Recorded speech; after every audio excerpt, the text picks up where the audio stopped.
What is up, everyone? This is the first video of a series I'm going to be doing called Marketplace Monday. It'll just be kind of a fun series about things that we buy, sell, trade for on Marketplace, Craigslist, things that find us, things that we find just driving home from work or driving uptown. So today we have a 2004, 3 maybe, Polaris Trailblazer. That this one actually found me.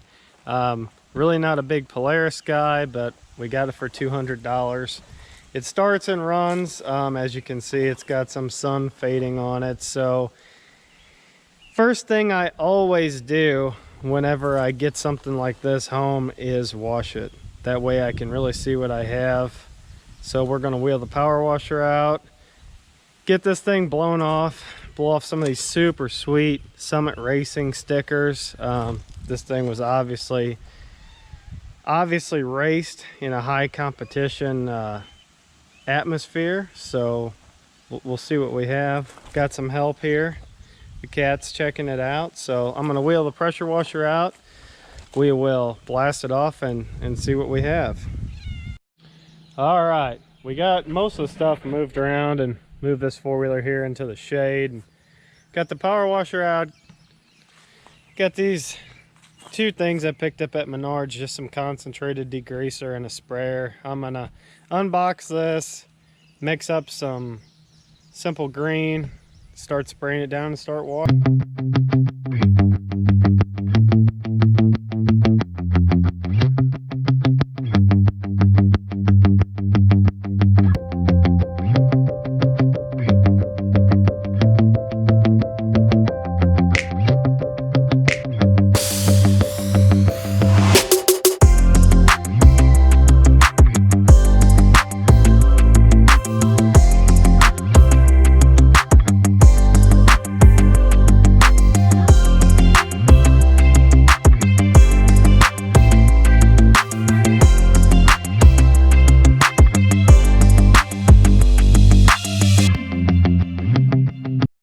Just finished washing this thing up.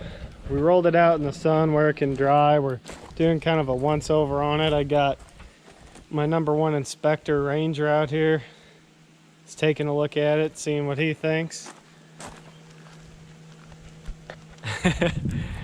So as this thing dries, I just kind of look over it. The intent when we purchased this was to resell it, so we want to make sure that we have a decent product to list for sale. So something that I noticed was the tie rod ends have a little play in them. If you look right there, you can probably see as I'm moving the handlebars, there's some slop there. There's also some slop there. So someone that was looking to buy this would definitely notice that. Obviously it's going to need new grips.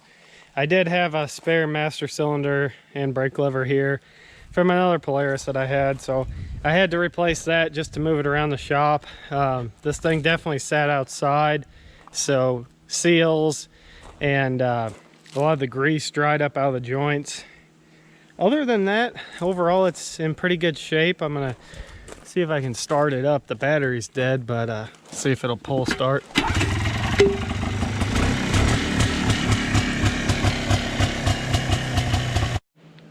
So the four-wheeler did start up and it's running pretty fair, I would say.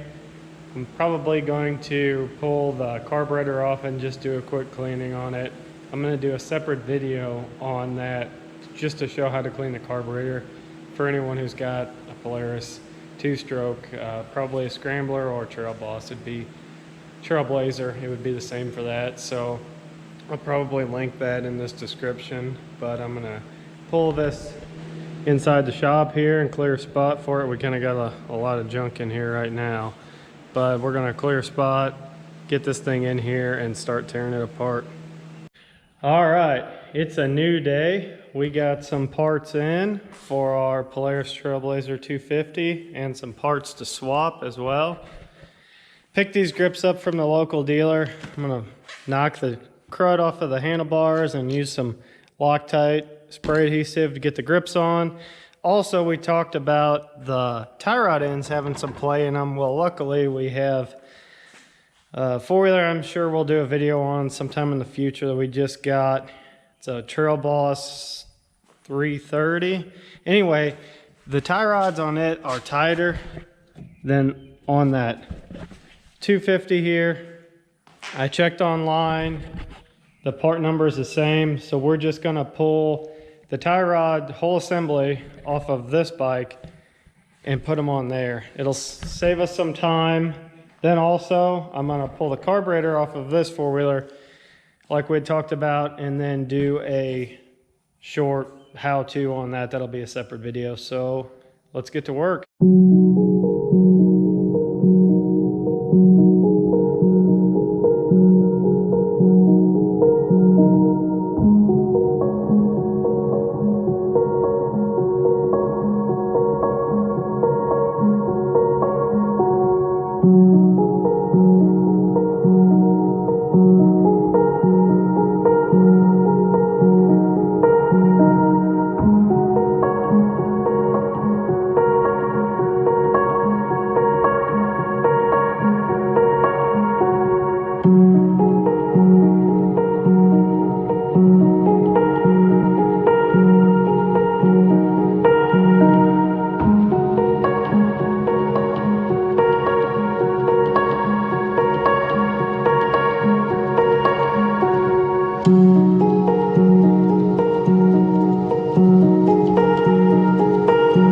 Got the tie rods off both bikes now.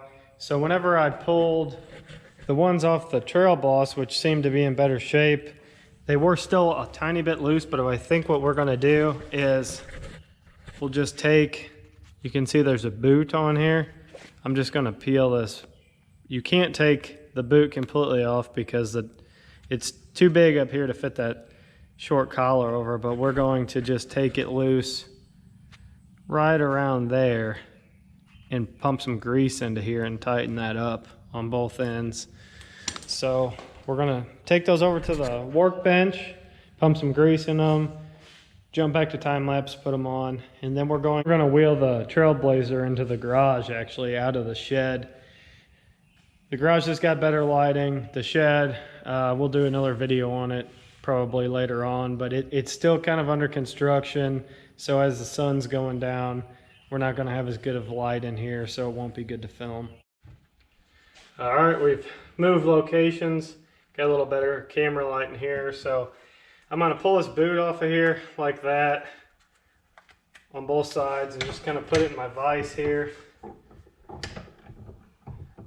to hold it. And then I'm just gonna pump grease right in there around that heim joint and just kind of try and firm it up some, see what we can do. It probably should be greasable.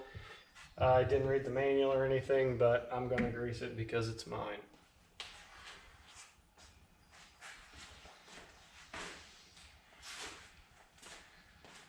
We'll just, it's gonna be a tight fit. I'll wipe the end of this off. I don't want to get any crap in there, but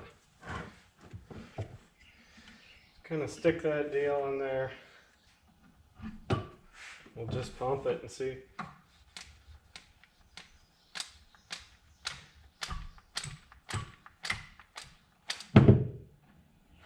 Definitely taking some grease.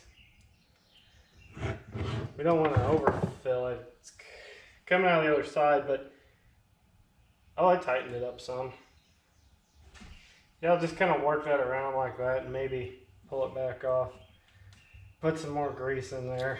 They really should put a grease zerk on here, but hey, we'll have to tell Polaris that, right? Switch to the other side here.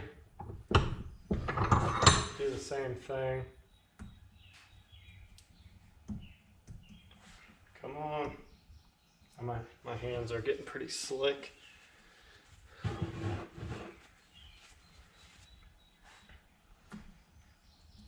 There we go. That one's off. Same thing, just pump her up a little bit.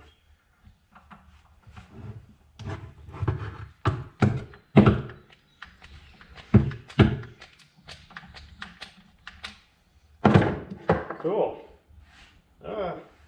too much, but hey, it's cheap.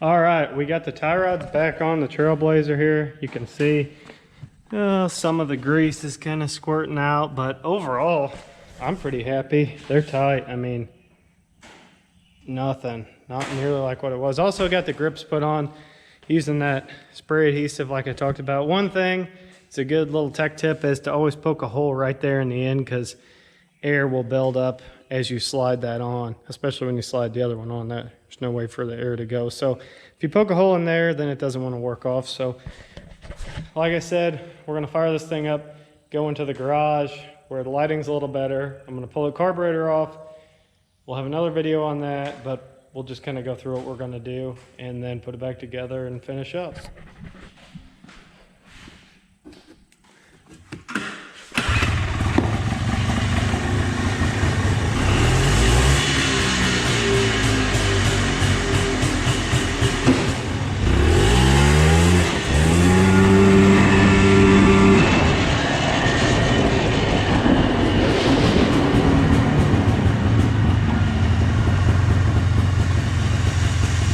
All right, we got the carburetor clean and put back together, and the yellow beast is in here just ready to go for a rip. So I guess I'll take her for a rip, and then we're gonna put it up for sale, see what it'll bring.